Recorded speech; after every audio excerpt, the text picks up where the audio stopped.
Hi everyone, it's MJ, and in this video I want to discuss exam burnout. So I got this as a question. Someone said to me, how did you deal with exam burnout?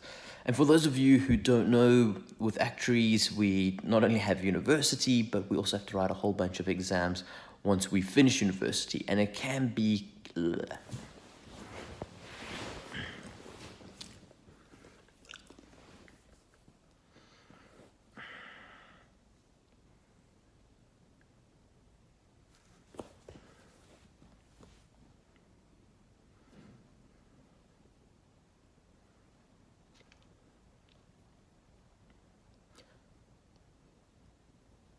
Hi everyone, it's MJ, and in this video I want to talk about exam burnout.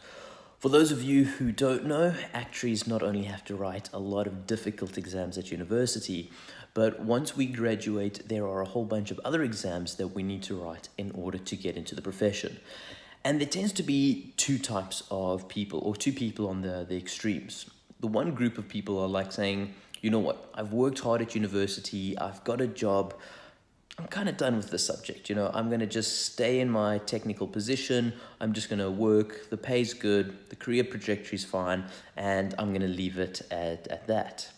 The other group of people is like, no, I want to become a fellow actuary, I want to get fully qualified as soon as possible. And they take on 1 million exams as soon as they leave varsity. It's like 6 months out and they're already writing their next one.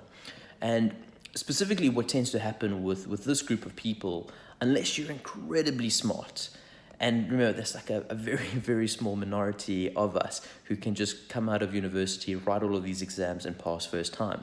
Because the great majority of us, we are going to maybe fail these exams. I failed the fellowship exam twice before I got it.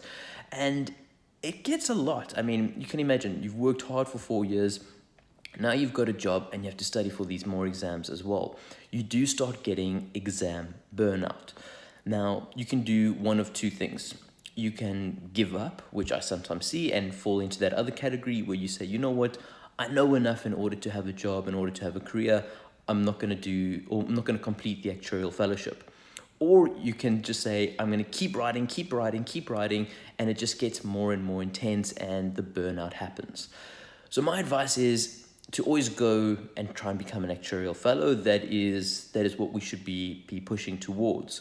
But the thing is, don't feel like you have to write all the exams at once, or you have to write 4 exams a year, or put yourself under unnecessary stress.